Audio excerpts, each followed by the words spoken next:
Okay,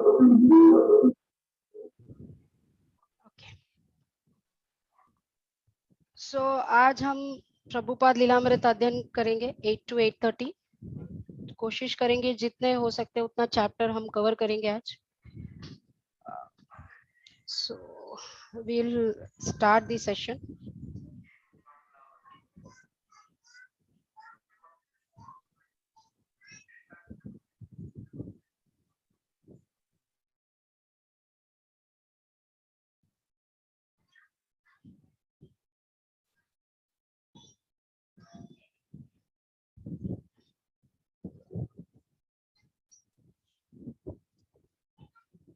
आप सबको screen visible है? यस माता जी। ओके, आप लोग में से कोई मंगलाचरण करना पसंद चाहेंगे? एनीवन वांट्स टू डू मंगलाचरण?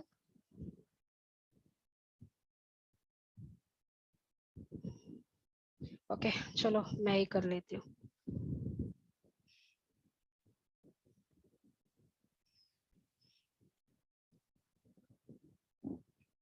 ओम अज्ञानं त्रिमंदस्य ज्ञानांजनशलाकया तस्मै शून्ये हरे कृष्णा। जय श्री कृष्ण चैतन्य प्रभु नित्यानंद। ओम अज्ञानं त्रिमंदस्य ज्ञानांजनशलाकया चक्षुरुन्मीलितं येन तस्मै श्री गुरुवे नमः। श्री चैतन्य मनोभीष्टं स्थापितं येन भूतले स्वयं रूपं कदा मह्यं ददाति स्वपदेतिं। वन्देऽहं श्री गुरु श्रीयुतपदकं कमलं श्री गुरु वैष्णव च श्री रूपं साग्रतं सहगण रघुनाथान्वितं तमसा जीवं साद्वैतं सावधूतं परिजनं सहितं कृष्ण चैतन्यं देवं श्री राधा कृष्ण पदं सहगणं ललिता श्री विशाखान्वितं च।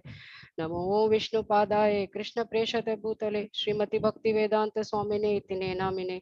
नमस्ते सरस्वती देवी गौरवाणी प्रचारिणे निर्विशेष शून्यवादी पाश्चात्य देशधारिणे अंचैकल्पतरुभ्यो कृपा सिंधु च पतितानां पावनेभ्यो वैष्णवेभ्यो नमो नमः। श्री कृष्ण तप्त कांच कृष्ण करुणा सिंधु दीनबंधु जगतपते गोपिशे गोपिका कांते राधा कांते नमोस्तुते। तप्त कांचन गौरांगी राधे वृंदानेश्वरी वृषभानुसुते देवी प्रणमामि हरिप्रिये। नमो वदनाय कृष्ण प्रेम प्रदायते कृष्ण चैतन्य नम गौर गौरति विष्णवे। नमो ब्रह्मण्याय देव्याय गो ब्रह्मणे हिताय च जगदीत कृष्णाय गोविंदाय नमो नमः। श्री कृष्ण चैतन्य प्रभु नित्यानंद श्री अद्वैत गदाधर श्रीवासादि गौर भक्त वृंदा। हरे कृष्ण कृष्ण कृष्ण हरे हरे हरे राम राम राम हरे हरे। हरे Krishna Krishna Krishna Hare Hare Hare Ram Ram Ram Hare Hare.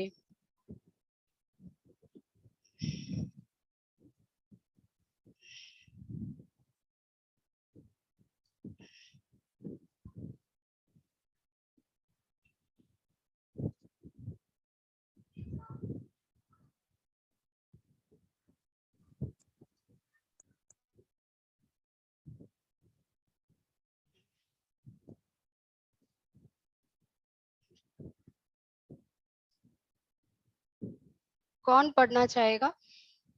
Who wants to read?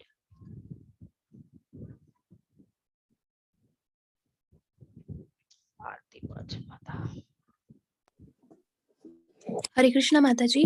हरे कृष्णा माता जी। यहाँ से पढ़ना है अबे अभय वृंदावन। हाँ जी जी। अबे वृंदावन वापिस आए अकेले और गरीबी की हालत में। वे 62 वर्ष के हो गए थे, लेकिन अवकाश ग्रहण करने की बात नहीं सोच रहे थे।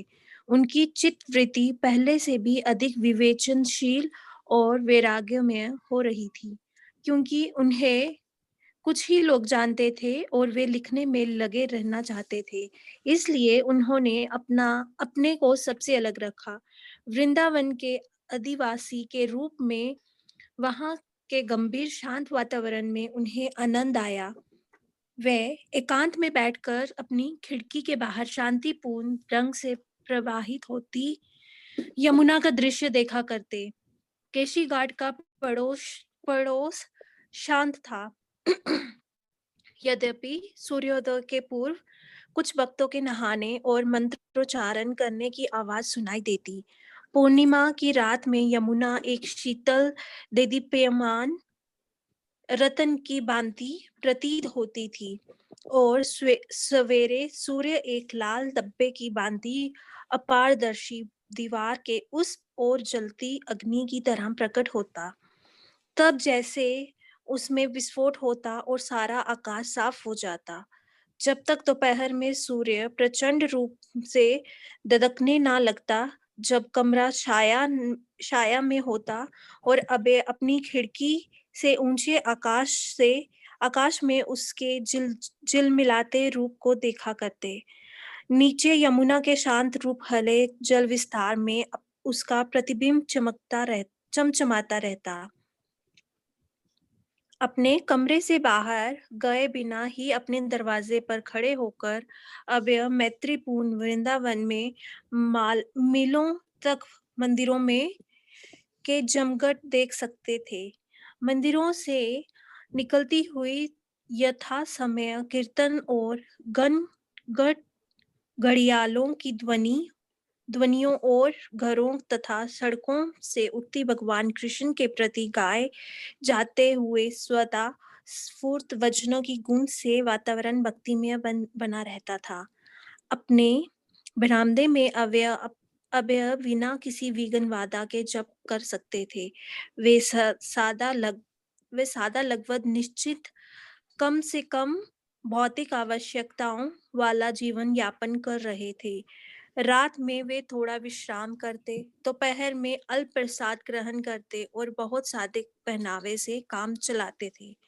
उन्हें ना किसी की चाटुकारी करनी थी, ना किसी का भरण पोषण करना था, ना किसी के जीवन की व्यवस्था करनी थी। उनका मन स्वतंत्र था और उनकी बुद्धि स्वतंत्र थी। दोनों ही उनके आध्यात्मिक गुरु की सेवाओं के प्रचार में निरत रहते थे। उनकी वर्तमान परिस्थितियां उन्हें आगे के महत्व कार्य के लिए तैयार जैसी लगती थी। अवस्था अधिक हो जाने पर भी उन्हें लगता था कि उन्हें अपने कार्य अभी आरंभ उन्होंने अपना कार्य अभी आरंभ ही किया है। लेकिन उनमें आत्मविश्वास था, एक अखिल विश्व भक्त संघ स्थापित करने का। वे दिव्य स्वप्न देख रहे थे। वे कोरा स्वप्न नहीं था, यद्यपि वे निश्चय पूर्वक नहीं जानते थे कि वह कैसा रूप ग्रहण करेगा, लेकिन वे अपना कर्तव्य जानते थे।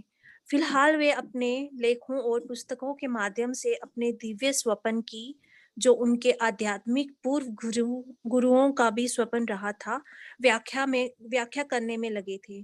फिर यूं ही संभव होगा वे पाश्चात्य देशों में जाएंगे। वे इस निष्कर्ष पर पहुंच चुके थे कि पश्चिम के लोग आध्यात्मिक बोध से रहित भौतिक रूप से सुविधा संपन्न जीवन से संतुष्ट नहीं थे। परम सत्य का संदेश उन्हें भारतीयों से भी अधिक ग्राह्य होगा। वे जानते थे कि उन्हें जाना चाहिए और यदि कृष्ण की इच्छा हुई तो वे अवश्य जाएंगे। अभय वृंदावन में बहुत किफायत के साथ रहते थे। वे हर आमदनी और खर्च का ठीक हिसाब रखते थे। उनके पास सावधानी पूर्वक रखी हुई एक खाता बही थी, मानो वे कोई बड़ा व्यवसाय चला रहे हों। यद्यपि उनकी खरीदारी थोड़े दूध, कुछ सब्जियां, खाना पकाने के लिए कोयले और बस के टिकटों तक सीमित थी। डाक के टिकटों पर उनका व्यय सबसे अधिक था। अबे ने एक बंगाली कविता लिखी, वृंदावन भजन। उसके प्रारंभिक पद विशेष रूप से आत्मविवेचक और व्यक्तिगत थे। मैं वृंदावन धाम में अकेला बैठा हूँ। इस मनोदशा में मुझे बहुत सी अनुभूतियां हो रही हैं। मेरे पत्नी, लड़के, लड़कियां, पोते सभी हैं, लेकिन मेरे पास धन नहीं है, इसलिए वे निष्फल वैभव है। कृष्ण ने मुझे भौतिक प्रकृति के नगन रूप का बोध करा दिया है। उनके बल से आज ये सब मेरे लिए स्वाधीन हो गया है। जस्याय अनुग्रह नामी हरिष्य तद्धन शनः। मैं जिस पर कृपा करता हूँ उसका धन धीरे धीरे हर लेता हूँ। सर्व कृपामय कि इस कृपा का बोध मुझे किस प्रकार हुआ। हर एक ने मेरा त्याग कर दिया है, मुझे धनहीन देखकर। पत्नी, संबंधी, मित्र, भाई, हर एक ने। ये दुर्गति है, लेकिन इस पर मुझे हंसी आती है। मैं अकेला बैठा हूँ और हंसता हूँ। इस माया रूपी संसार में मैं सचमुच किससे प्रेम करता हूँ। मेरे प्रिय माता पिता अब कहाँ चले गए हैं, और कहाँ गए हैं मेरे सभी पूर्वज जो मेरे अपने ही लोग थे। मुझे उनका समाचार कौन देगा, बताओ कौन। और इस पारिवारिक जीवन का जो कुछ शेष रह गया है वह एक नामावली मात्र है। जैसे सागर जल के ऊपर का फेन फिर सागर में लीन हो जाता है, इस माया संसार का खेल उसी तरह का है। ना कोई माता है, ना पिता, ना निजी संबंधी। सागर के फेन की तरह वे सब अल्पकाल तक रहते हैं। जैसे सागर जल का फेन फिर सागर में लीन हो जाता है, वैसे ही पांच तत्व से बना ये संसार विनाश को प्राप्त होता है। शरीर में आबद्ध आत्मा इस तरह कितनी शरीर धारण करता है, उसके सारे संबंधी केवल उसके अल्पकालिक शरीर में से संबंधित होते हैं। किंतु आध्यात्मिक मंच पर बंधु हर एक अपना संबंधी है। इस संबंध में माया की गंध नहीं होती। परम भगवान हर एक के आत्मा है। उनके संबंध से विश्व का हर जीव अन्य से अभिन्न है। बंधु आपके सभी संबंधी, सभी संख्यातीत संख्यातीत जीव जब कृष्ण के संबंध में देखे हैं तो सामंजस्यपूर्ण लगते हैं। कृष्ण को विस्मृत कर जीव इंद्रियां भोग चाहता है, और परिणाम रूप वह माया में दृढ़ता से जकड़ा रहता है। एक बार अक्टूबर महीने में दिल्ली की यात्रा करने पर अभय को कविराज वैद्यनाथ सरकार से बैक टू गॉड हेड की 1000 प्रतियां छापने के लिए अनुदान मिला। अभय ने तुरंत बैक टू गॉड हेड का 20 अक्टूबर का संस्करण प्रकाशित किया और उसके मुख पृष्ठ पर अनुदानकर्ता का नाम दिया। 2 वर्षों में बैक टू गॉड हेड का पहला अंक था। एक दूसरे अनुदानकर्ता रामलाल कपूर एंड सन्स के श्रीमान सुबोध कुमार कपूर थे, जिन्होंने श्रीमान सरकार के उदाहरण का अनुसरण किया और 20 नवंबर का अंक निकालने के लिए 1000 प्रतियां के लिए अनुदान दिया। नवंबर के अंक में मुख पृष्ठ का लेख था सत्य और सौंदर्य। द टाइम्स ऑफ इंडिया के में इस बात का विवेचन था कि सत्य और सौंदर्य एक दूसरे से सुसंगत हैं या नहीं, और ये मत प्रकट किया गया कि सत्य सदैव सुंदर नहीं होता, वरना वह अधिकतर कुरूप और अप्रिय होता है। अब यह असहमत थे। उनका कहना था कि सत्य इतना सुंदर है कि उसके निमित्त बहुत से ऋषियों, संतों और भक्तों ने सब कुछ त्याग दिया। लेकिन अनादिकाल से हम सत्य के नाम पर असत्य से प्रेम करने के अभ्यस्त हो गए हैं। फिर भी अबे इस बात पर सहमत थे कि लौकिक सत्य और सौंदर्य सुसंगत नहीं होते। लौकिक सत्य न केवल सुंदर नहीं होता, वह सत्य भी नहीं होता। लौकिक सौंदर्य वास्तविक सौंदर्य नहीं है। अबे ने व्याख्या के रूप में एक कहानी का वर्णन किया। थैंक्स माता जी। हरे कृष्णा माता जी। कृष्णा। अभी आप इस पूरे वर्ष में हमने देखा है कि कैसे प्रभुपाद जी ने इतने स्ट्रगल किए अपने लाइफ में इस हरि नाम संकीर्तन को चलाने के लिए।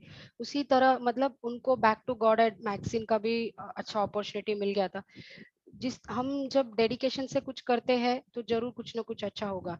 अभी नेक्स्ट आगे हम वर्ष पढ़ते हैं, लेट्स सी कि उन्होंने और कितना अपना लाइफ में उन्होंने इस हरिनाम संकीर्तन की इसको बढ़ाने के लिए कितना उन्होंने स्ट्रगल किया, ये हम आगे के वर्ष में पढ़ते हैं।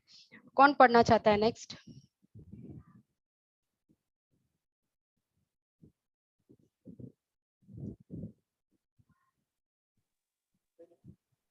Who wants to read? मैं पढ़ूं? यस माता जी प्लीज। हरे कृष्ण। हरे कृष्णा। ये यहाँ से है ना, एक बार एक एक बार। व्यक्ति। हाँ। यस माता जी। एक बार एक व्यक्ति का एक सुंदर लड़की से प्रेम हो गया। लड़की उससे आ, विमुख बनी रही। जब उस व्यक्ति ने आग्रह किया तो लड़की ने उससे 7 दिन रुक जाने के लिए प्रार्थना की। उसके बाद वो उसका प्रेम स्वीकार कर लेगी। अगले 7 दिन में लड़की ने तेज जुलाब की दवा का इस्तेमाल किया। फलता उससे बार बार के और दस्त आए। इन्हें वो एक बाल्टी में रखती गई। इस प्रकार वो तथाकथित सुंदर लड़की दुर्बल कार्य होकर कंकाल मात्र रह गई। उसका रंग काला हो गया और सुंदर आंखें खोपड़ी के कटोर में धंस गई। प्रेमी व्यक्ति निश्चित समय पर खूब सज धज कर और सुशील बनकर गया और एक प्रतीक्षारत लड़की से, जो बहुत खिन्न दिखाई देती थी, उस सुंदर लड़की के बारे में पूछा जिसने उससे वहां बुलाया था। वो व्यक्ति पहचान नहीं सका कि प्रतीक्षारत लड़की वही सुंदर लड़की थी जिसके बारे में वो पूछ रहा था। वो बहुत दयनीय अवस्था में थी, लेकिन वो मूर्ख मनुष्य लड़की के बार बार बताने पर भी उससे पहचान न सका। दवा के प्रभाव से ही ये सब हुआ था। उसका रूप बदल गया था।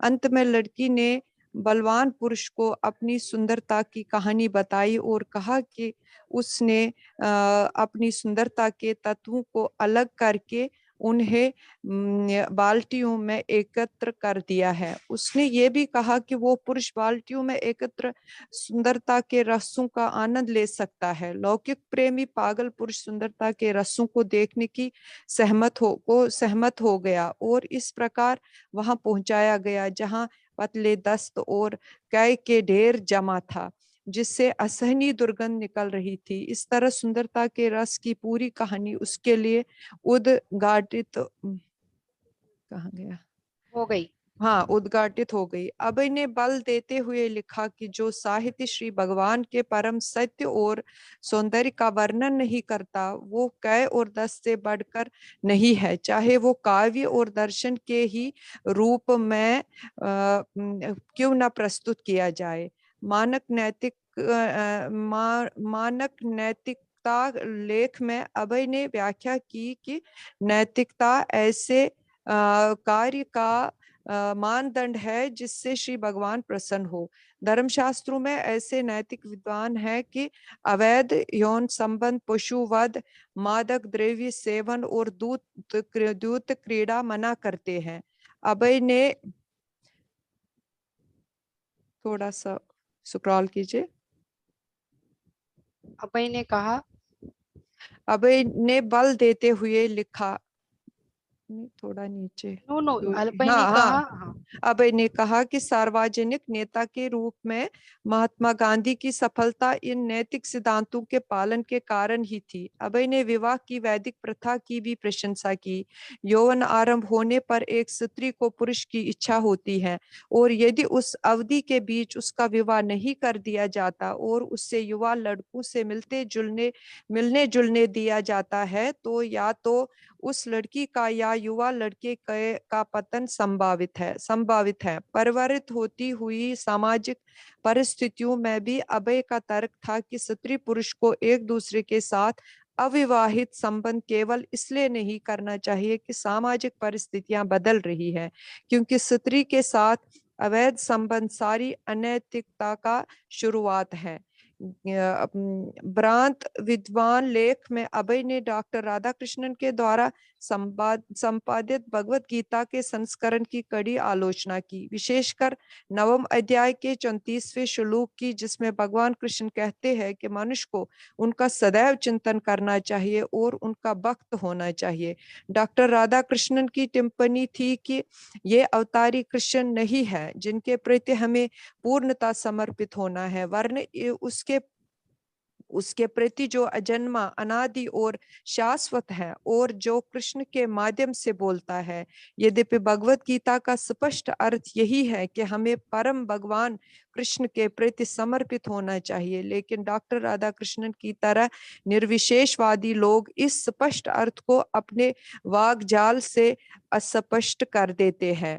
थैंक्स शील माता जी, थैंक्स माता हरे जी। हरे कृष्ण, कृष्णा, हरे हरे कृष्णा। कृष्ण।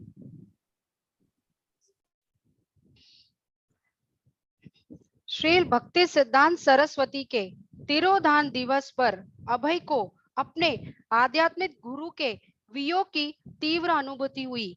वे भली भांति समझते थे कि भक्ति सिद्धांत के उपदेश उनके भौतिक उपस्थिति से अधिक महत्वपूर्ण थे और यह कि उनके आध्यात्मिक गुरु वस्तुत अपने उपदेशों में उपस्थित थे। इस प्रकार अभय सदैव ही अपने आध्यात्मिक गुरु के साथ रहते आए थे। तब भी उस पुण्य स्थिति पर अभय को वियोग की अनुभूति हुए बिना न रही। उन्हें याद आया किस तरह 1932 में वे गृहस्थ और नए शिष्य थे। उस समय वे इतनी सेवा करने के लिए स्वतंत्र नहीं थे जितने आज है, किंतु उन्हीं दिनों में वे अपने आध्यात्मिक गुरु को प्रत्यक्ष देख सकते थे, उनकी समझ प्रणीति निवेदित कर सकते थे, उनके प्रसाद का उचित ग्रहण कर सकते थे, उनके साथ चल सकते थे, उनकी आवाज सुन सकते थे और उनकी कृपा दृष्टि पा सकते थे। अभय को उनसे अपने मिलने के अवसरों की याद आती रही। श्रील भक्ति सिद्धांत का मिशन कितना जोरदार था। उनके छापे खाने रात दिन चलते रहते थे। उनसे पत्रिकाएं, पुस्तकें और दैनिक नदियां, प्रकाश पत्र निकलते रहते थे और यूरोप प्रचार के लिए संभावना से पूर्ण एक नया क्षेत्र था। श्रील भक्ति सिद्धांत सरस्वती ठाकुर के संचालन में गौड़ीय मठ ने माया की शक्तियों के विरुद्ध युद्ध छेड़ दिया था और श्रील भक्ति सिद्धांत ने अपने भक्तों को निर्भय बना दिया था। अभय अपने आध्यात्मिक गुरु की सेवा के लिए सदैव तत्पर थे।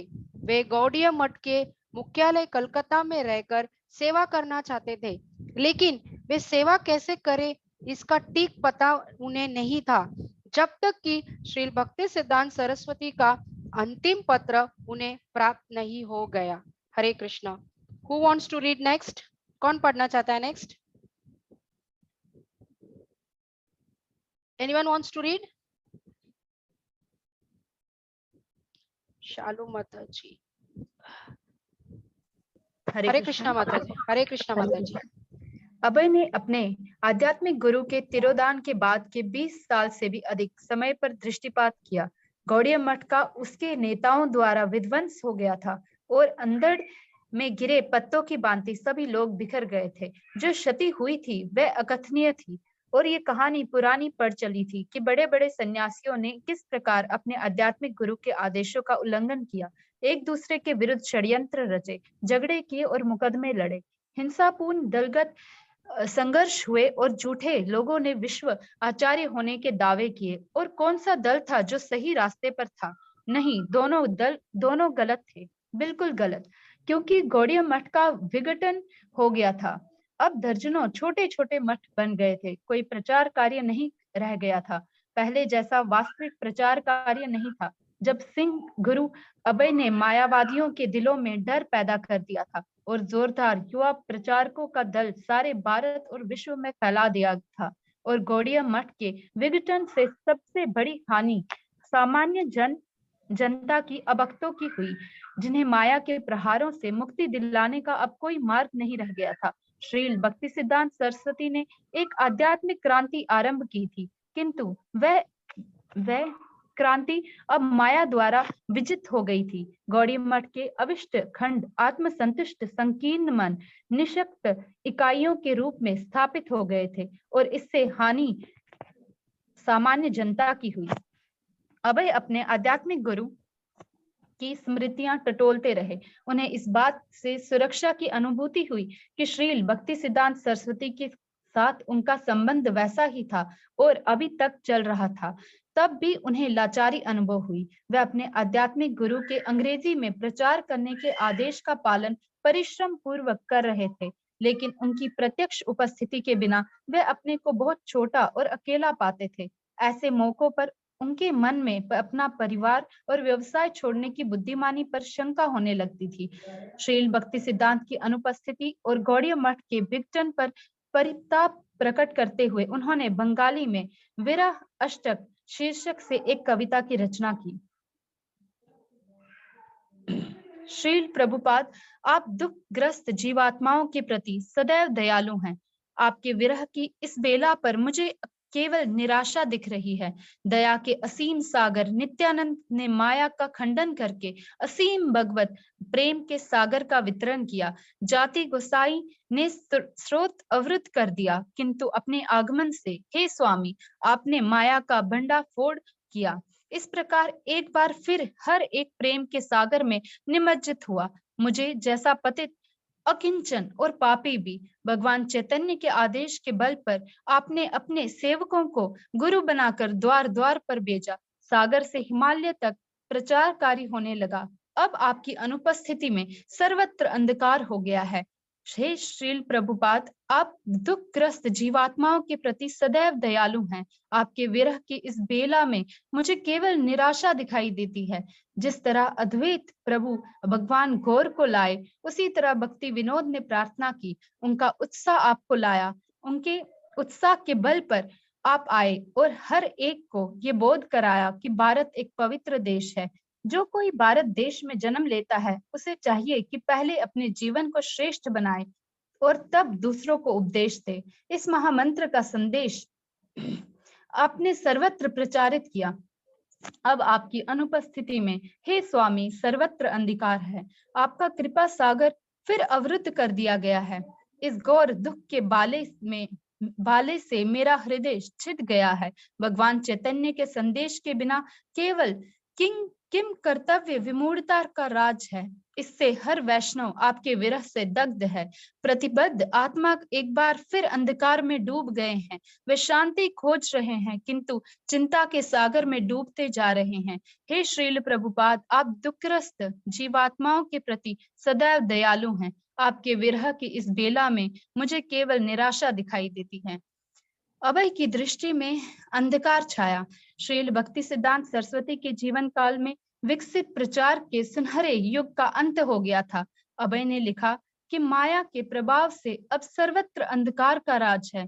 सभी भक्ति उपदेशों का नाश हो गया है। अब सब कुछ उल्टा हो गया है। सारे संसार का उद्धार करने वाले दैवी शक्ति संपन्न उस महान व्यक्तित्व के बारे में मैं सोचते हुए अभय ने अपनी लाचारी और दुर्बलता व्यक्त की। उन लोगों के कारण जो मन भक्ति में स्थिर नहीं है, बहुत सी शाखाएं पनप गई हैं। आपका सच्चा संदेश किसी के कर्ण छिद्रों में प्रवेश नहीं कर पाया। संकीर्तन आंदोलन के लिए मैं शक्ति कहाँ से पाऊंगा? आपने अपने आध्यात्मिक पिता के बिना वह छोटा सा आध्यात्मिक शिशु कैसे बच सकेगा? अब संसार का उद्धार कौन कर सकेगा, जो पहले से भी अधिक आपदाग्रस्त था? श्रील भक्ति सिद्धांत ने कहा था कि मृत व्यक्ति उपदेश नहीं दे सकता, केवल जीवित व्यक्ति ही उपदेश दे सकता है।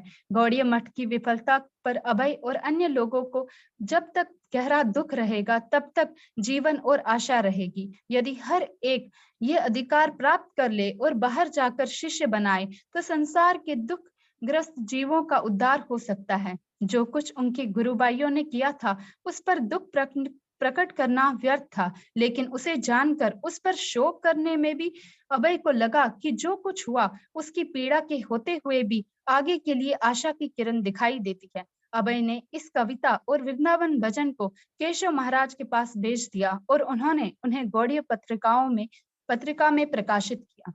एक रात अभय ने ये एक चमत्कार पूर्ण स्वप्न देखा। ऐसा स्वप्न जो उन्होंने गृहस्थ जीवन में कई बार पहले देखा था। उन्होंने देखा कि श्रील भक्ति सिद्धांत सरस्वती उनके सामने प्रकट हुए हैं, ठीक उसी रूप में जिसमें अभय ने उनके जीवन काल में उन्हें देखा था। लंबे विद्वता पूर्ण सन्यासी आध्यात्मिक लोक से कृष्ण के निजी अनुचरों में से सीधे चले आ रहे थे। उन्होंने अभय को पुकारा और संकेत दिया कि वह उनका अनुगमन करें। उन्होंने बार बार पुकारा और संकेत दिया। वे अभय से संन्यास लेने को कह रहे थे। उनका कहना था, आओ सन्यासी बनो। आश्चर्य से अभिभूत होकर अभिभूत होकर अभय जागे। उन्हें ये आदेश उस मूल आदेश का एक अन्य संस्करण लगा जो श्रील भक्ति सिद्धांत सरस्वती ने कलकत्ता की पहली भेंट में के समय उन्हें दिया था। वही आदेश जो उनके आध्यात्मिक गुरु ने अपने बाद के पत्र में जोरदार शब्दों में दोहराया था कि प्रचारक बनो और अंग्रेजी के माध्यम से कृष्ण भावनामृत का प्रसार सारे पाश्चात्य जगत में करो। संन्यास का यही उद्देश्य था, नहीं तो उनके आध्यात्मिक गुरु उन्हें इसे स्वीकार करने को क्यों कहते। अभय ने तर्क दिया कि उनके आध्यात्मिक गुरु कह रहे हैं कि अब संन्यास ले लो और तुम ये मिशन पूरा करने में वास्तव में सफल हो जाओगे। इसके पहले समय अनुकूल नहीं था। अभय ने सावधानी पूर्वक विचार किया। संन्यास लेकर वैष्णव अपने को मनसा वाचा कर्मणा परम भगवान की सेवा के प्रति पूर्णतः समर्पित कर देता है और अन्य सारे धंधे छोड़ देता है। अभय तो ऐसा पहले ही कर रहे थे। श्रील भक्ति सिद्धांत सरस्वती ने अपने सभी अग्रणी शिष्यों को संन्यास दिया था जिससे वे उनके मिशन को आगे बढ़ाते रहे, लेकिन उन्होंने ऐसा नहीं किया। पाश्चात्य जगत में प्रचार का कार्य गौड़ीय मठ के जाने माने सन्यासियों के लिए भी कठिन सिद्ध हुआ था। तो अभय जो मात्र एक गृहस्थ थे, कैसे मान लेते कि वे वहां सफल होंगे जहां औरों को विफलता मिली थी। उनके मन में हिचक थी। जो बेबसी और जो असमर्थता उन्होंने अपनी विरह अष्टक कविता में प्रकट की थी, वही उनके मन में छाई थी। लेकिन अब उनके आध्यात्मिक गुरु उन्हें इशारे से बुला रहे थे और ऐसे सारे विचारों को, यहाँ तक कि अपनी स्वाभाविक विनम्रता को भी छोड़ दो। यद्यपि अब वे वृद्ध हो गए थे और अकेले थे, लेकिन अपने आध्यात्मिक गुरु की भांति प्रचार करने की इच्छा उनके मन में बनी थी, ऐसा जिसे वे शांत ढंग से प्रकट करते थे। वैदिक मान्यता और पूर्व आचार्यों द्वारा स्थापित दृष्टांत ये था कि यदि कोई प्रचार आंदोलन का संचालन करना चाहता है तो उसके लिए संन्यास जरूरी है। श्रील भक्ति सिद्धांत ने अपने मिशनरी कार्य की सुविधा के लिए संन्यास ग्रहण किया था। भगवान चैतन्य ने संकीर्तन आंदोलन को आगे बढ़ाने के उद्देश्य से संन्यास लिया था। निसंदेह महाप्रभु चैतन्य परम भगवान थे, लेकिन जब उन्हें उनके युवा शिष्यों को उनको सामान्य पुरुष मानकर उनके प्रति असम्मान दिखाया तो उन्होंने संन्यास ले लिया था। क्योंकि किसी सन्यासी का लोग स्वतः सम्मान करते हैं, इसीलिए भगवान चैतन्य द्वारा संन्यास धारण करना जानबूझकर अपनाई गई एक तरकीब थी। सन्यासी का वेश धारण कर जो ही वे देश भर में घूमने लगे, उनके संकीर्तन आंदोलन की और हजारों आकृष्ट हो गए। हरे कृष्णा माता जी। Hare Krishna. Thank you so much for reading. Thanks. Thank you माता जी।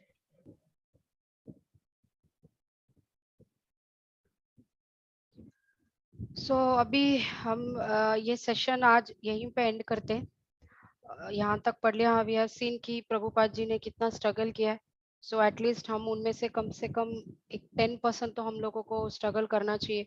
अभी गीता जयंती चल रही है, तो जैसे प्रभु जी ने कल कहा था कि हमें बुक डिस्ट्रीब्यूशन ज़्यादा से ज़्यादा करना चाहिए। अगर किसी को पॉसिबल नहीं है तो एटलीस्ट स्पॉन्सर करना चाहिए। हम प्रभुपाद जी से और पूरे आचार्य सभी से प्रार्थना करते हैं कि हम इस जो भी हरिनाम संकीर्तन मूवमेंट इसको बढ़ाने की और हमें भी प्रभुपाद की सेवा करने की ठाकुर जी हमें अनुमति देनी चाहिए। इससे हम यही प्रार्थना करते हैं। और आप लोग का किसी का कुछ क्वेश्चन है, कुछ पूछना है, या हम सेशन एंड कर सकते हैं? किसी का कोई प्रश्न? रुचिका माता जी कह रहे इस स्टोरी की वीडियो मैंने देखी है। विच वीडियो माता जी? Which story?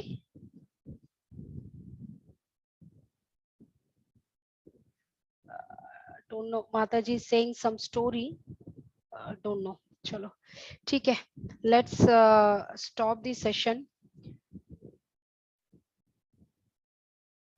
तो चलो हम सब फुल जोश के साथ कहेंगे, His Divine Grace AC Bhakti Vedanta स्वामी प्रभुपाद की जय। जय। हरे कृष्णा। हरे कृष्णा। हरे राम। हरे कृष्णा।